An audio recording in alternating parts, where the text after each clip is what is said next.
Welcome to Lift Up, a short form spinoff of the Behind the Wind podcast.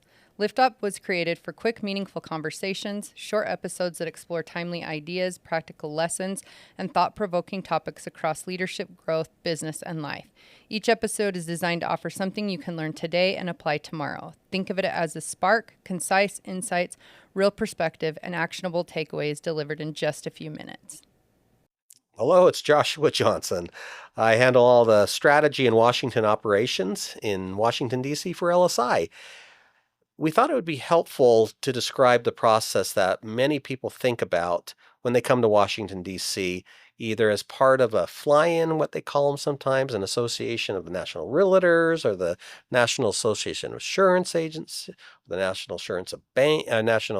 Association of Banking. You can go through the whole host of things that people have this opportunity to fly into Washington, D.C. and to meet with their legislators. Well, what does that mean? I'll tell you fairly succinctly what that means, and this is coming off of almost 20 years working in the Congress. What happens is you're given a book of this is what we as an association want our members to hear. So often, though, what you want to tell your members from your state is what your feeling's most important.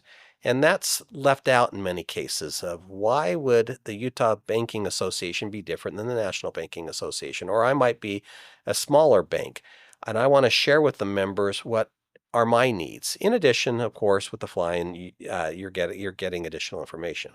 But who do you meet with? So it's not complicated, and it's fairly straightforward.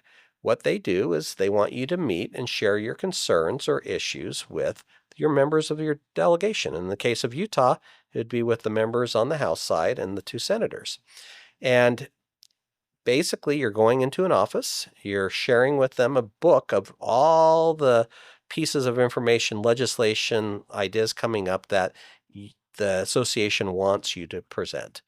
But what's nice about this, it's the formality of you now sitting down with either the member of Congress or the staff is you have the opportunity to share how certain things are impacting Utah and to share what they should be aware of as they think about this legislatively. It's an opportunity, one, to meet the member or to meet the staff making these decisions and to always take that opportunity because now you have someone that if you need additional information, you can pick up the phone and call.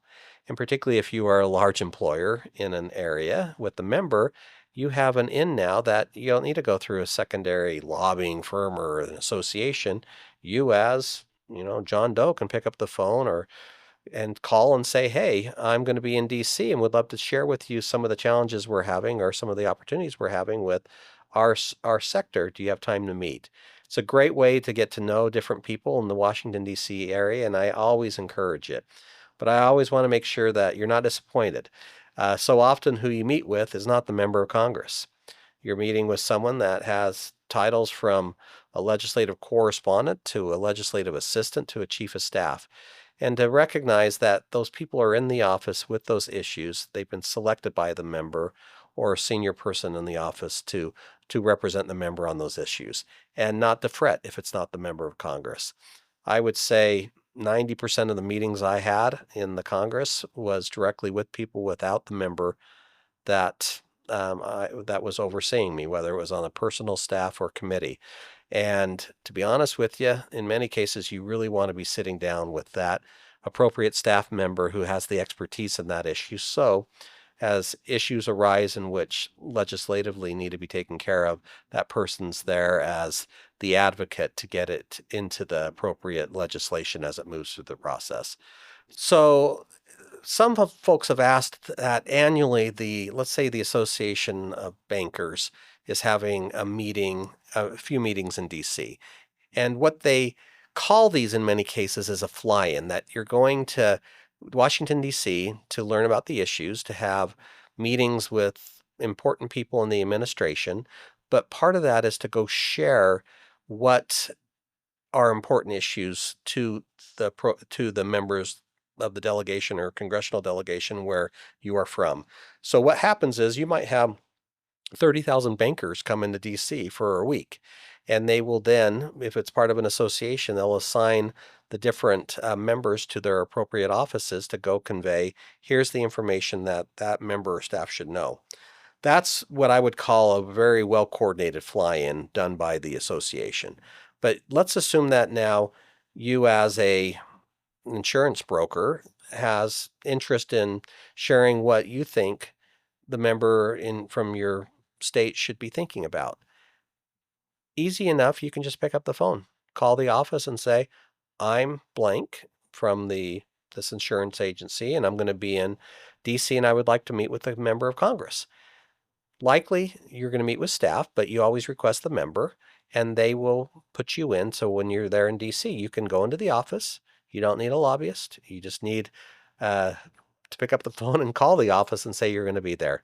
And it's a great way to meet the appropriate staff who are overseeing your issue. In this case, insurance, it could be home health care, it could be whatever business you have, to get that initial conversation going with someone who potentially could help or impact the industry that you work in. So that what I would just call could be a visit to DC, a fly-in, meaning you're coming in with your family or even just yourself for a meeting. That those are pretty straightforward to set up, and it just takes a call to the office to say you're coming in, and they will likely accommodate you. So again, take these seriously and enjoy the time and let them know who you are and why it's important of what you're doing, how it impacts either the state or the district. And I hopefully when you come back, we're based right there by the Capitol, and we'd love to have you come into our offices as well.